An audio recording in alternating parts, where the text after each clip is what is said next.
I loved camping in my van. It gave me a sense of freedom and adventure, and I enjoyed exploring new places and meeting new people. I had been traveling around Alaska for a few weeks, and I decided to spend a night at one of the best campsites in the state, Wonder Lake Campground. Wonder Lake Campground is located 85 miles deep into the interior of Denali National Park.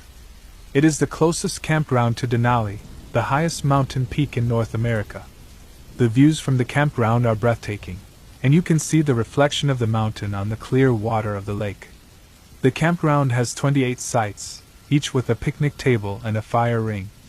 There are no hookups or showers, but there is a potable water pump and a vault toilet. The campground is very popular in the summer, but I was lucky to find a spot in late September, when the crowds had thinned and the fall colors had set in. I arrived at the campground in the afternoon, after driving for hours on the bumpy park road. I checked in with the campground host, who gave me a friendly welcome and some tips on how to avoid bears and moose. He also warned me that the nights were getting cold and frosty, and that I should be prepared for any weather changes. I thanked him and drove to my site, which was near the lake shore. I parked my van, got out, and stretched my legs. I felt a chill in the air, but I was also excited to be in such a beautiful place. After a while, I decided to take a walk around the lake and enjoy the scenery. So I grabbed my camera, a jacket, and a can of bear spray, and headed to the trail. The lake was calm and serene, and I could see the snow-capped peak of Denali in the distance. I snapped some photos, and admired the golden leaves of the birch and aspen trees. I walked for about an hour, and then decided to head back to my site. The sun was setting, and the sky was turning pink and purple. I quickened my pace, and followed the trail. After a while, I reached my site, got into my van, put my camera and jacket inside, and then grabbed some firewood and matches. I decided to make a fire, and cook some dinner. I got out of my van, lit the fire, put a pot of water on it, opened a can of soup, and poured it into the pot. I stirred it, and waited for it to boil. I looked at the lake, and saw the last rays of the sun disappearing behind the mountains. After eating my soup, I roasted some marshmallows. I enjoyed the warmth and the crackle of the fire, and the sweetness of the marshmallows. At around 8 p.m., I decided to read a book, and then go to sleep. I put out the fire, and got into my van. I locked the doors, closed the curtains, turned on a small lamp, and picked up a book. I read for a while, and then felt sleepy. So I put the book down, and turned off the lamp. I crawled into my sleeping bag, closed my eyes, and fell asleep quickly. But I woke up in the middle of the night to a loud bang. I jolted up, and looked around. It was dark, and I could not see anything. I heard another bang, and then a scraping sound. It sounded like metal on metal. I realized it was coming from outside. Someone was trying to break into my van. I felt a surge of fear and panic. I looked for a weapon, found a knife, held it in my hand, and waited. I heard another bang, and then a thud. Someone had climbed on top of my van. I heard footsteps on the roof of my van, and then a creak. Someone was trying to open the roof vent. I felt a cold sweat and pounding heart. I did not know what to do. I quickly made a decision, sprinted to the driver's seat, started the engine, slammed the gas pedal, and the van lurched forward. As it did, I heard a loud thud behind me. The person who was on the roof had fallen off. I did not look back to see who it was, and drove away as fast as I could.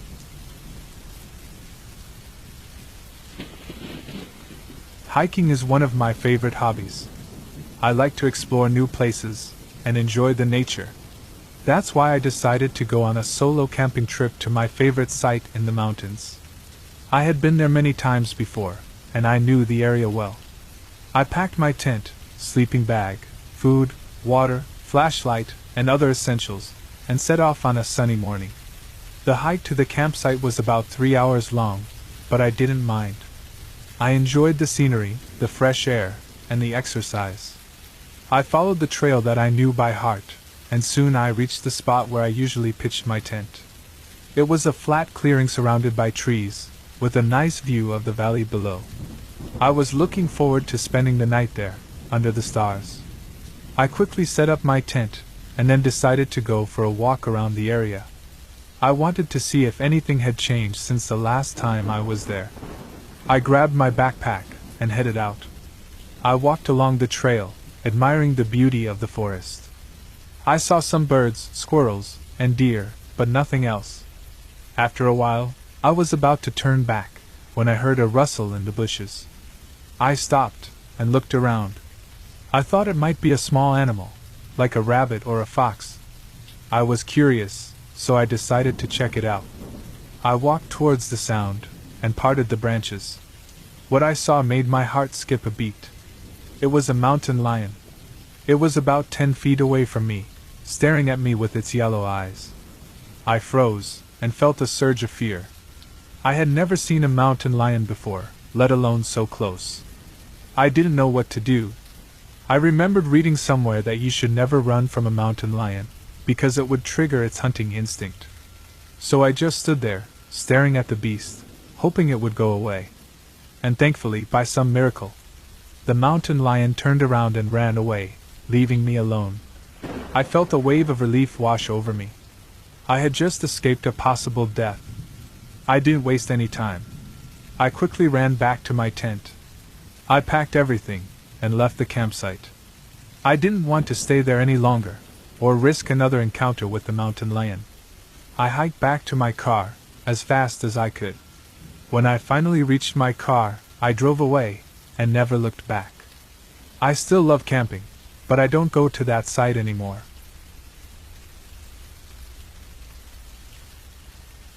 I loved camping, especially in Colorado, where I lived. There was something about being in the wilderness that made me feel alive and free. That's why I decided to go on a solo camping trip to Moraine Park Campground, one of the best campsites in Colorado. It was located in Rocky Mountain National Park, and it offered stunning views of the mountains and the meadows. I heard that it was also a great place to see elk, deer, and bighorn sheep, which I always wanted to witness. I packed my tent, sleeping bag, food, water, and other essentials, and drove to the park. I arrived at the campground in the afternoon, and found a nice spot near the river.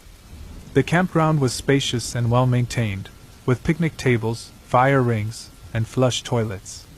There were only a few other campers around, and they seemed friendly and respectful.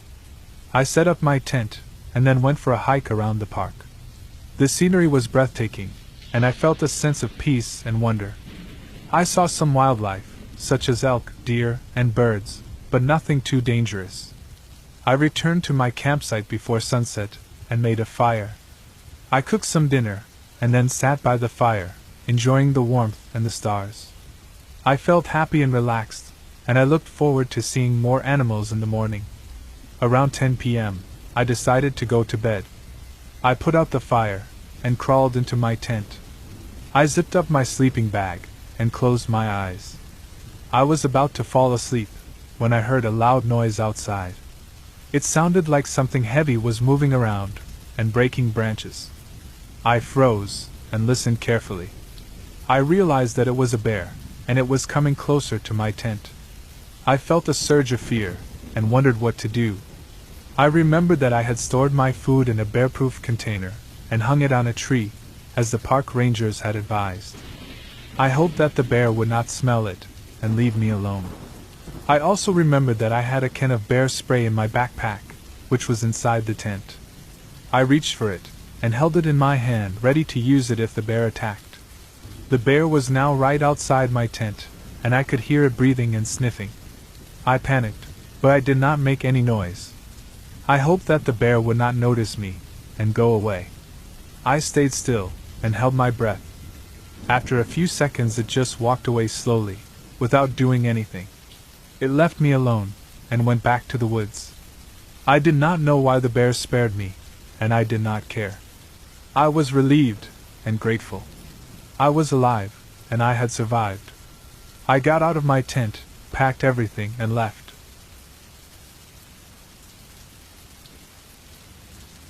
I had been camping alone in the woods for a few days, enjoying the peace and quiet of nature.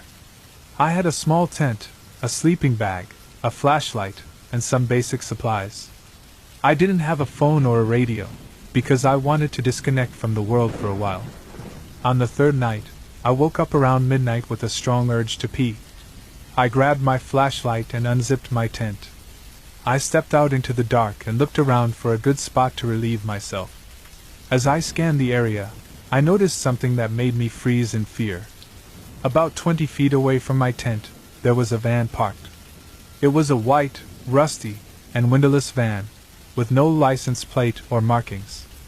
It looked very suspicious and out of place in the middle of the woods. I quickly got back into my tent and zipped it up. I tried to calm myself down and think of a rational explanation. Maybe the van belonged to some other camper who had arrived late and parked near me. I decided to wait until dawn before doing anything. I didn't want to confront the van's owner in the dark, or draw attention to myself. I hoped they would just go away and leave me alone. I turned off my flashlight and lay down in my sleeping bag. I tried to fall asleep, but I couldn't. I was too scared and alert. I kept listening for any sound or movement outside my tent.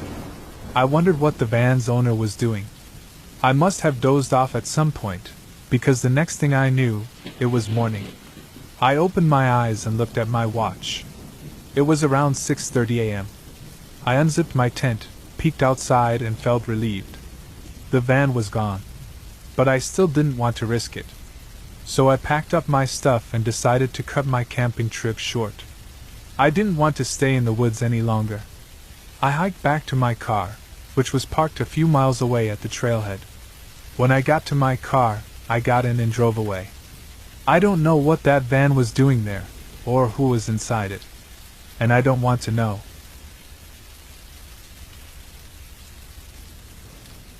I wanted to go camping in Big Sur, California. It was a dream of mine to see the rugged cliffs, the redwood forests, and the Pacific Ocean. I had booked a campsite at Pfeiffer Big Sur State Park, a popular spot for nature lovers and hikers. The park had over 150 campsites, some with electric hookups and some without. I chose a primitive site, as I wanted to experience the wilderness as much as possible. I arrived at the park in the afternoon, after a long drive from Los Angeles. I checked in at the entrance station, got my permit, and drove to my campsite. It was a nice spot, secluded from the other campers, surrounded by trees and a small creek. I set up my tent, unpacked my gear, and decided to go for a walk before it got dark. I grabbed my backpack, a flashlight, and a map of the trails. I wanted to see the McWay Falls, a stunning waterfall that dropped 80 feet into the ocean. I followed the signs to the trailhead, which was about a mile from my campsite. The trail was easy to follow, mostly flat and well maintained. I enjoyed the views of the mountains, the forest, and the creek. I saw some birds, squirrels, and deer along the way. I felt relaxed and happy, breathing in the fresh air and listening to the sounds of nature. I reached the falls after about an hour of walking. They were even more beautiful than I had imagined. The water was clear and blue, cascading over the rocks and into the cove below. The sun was setting, casting a golden glow over the scene. I took out my camera and snapped some pictures, checked my watch and realized it was getting late. So I decided to head back to my campsite, as I didn't want to be on the trail after dark. I packed up my things and started to walk back. I turned on my flashlight, as the light was fading fast. I followed the same path I had taken before, hoping to get back before nightfall. I was about halfway back when I heard a loud noise behind me. It sounded like a branch snapping, or something heavy falling. I turned around and saw a large, dark shape moving in the bushes. It was hard to see clearly, but it looked like an animal. A big one. Maybe a bear, or a mountain lion. I felt a surge of fear and panic. But I decided not to panic and not to run away. I thought that running would only trigger its chase instinct and make it more aggressive. I tried to calm myself and slowly hiked back. I kept hearing rustling behind me, but I didn't turn to look at what it was. I hoped it would lose interest and leave me alone. I walked as fast as I could, without breaking into a run. I prayed that I would reach the campsite safely and that there would be other people there. I glanced at my watch and saw that it was almost dark. I felt a cold sweat on my forehead and a knot in my stomach. I wondered how far I was from my campsite and how long it would take me to get there. After a while, I reached my campsite safely and quickly got inside my tent. I couldn't sleep for the rest of the night. Every little noise made me jump. When finally morning came, I quickly packed everything and left.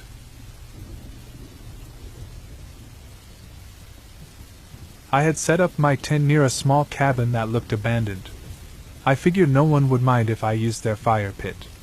In the evening, I cooked some food and enjoyed the sunset, feeling happy and calm. I didn't see or hear anyone else around, so I assumed I was alone in the woods.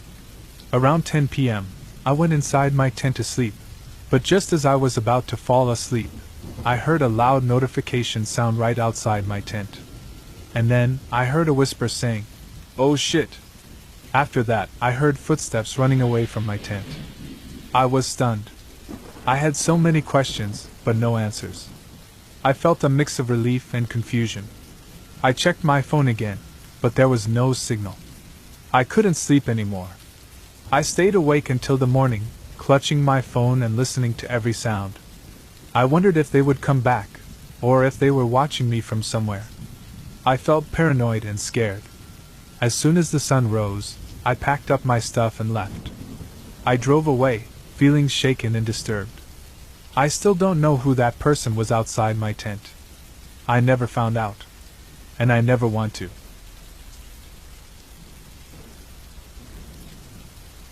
I decided to camp at the Wonder Lake Campground, one of the best campsites in Alaska.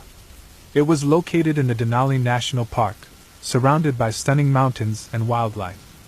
The campground had 28 sites, each with a picnic table and a fire ring.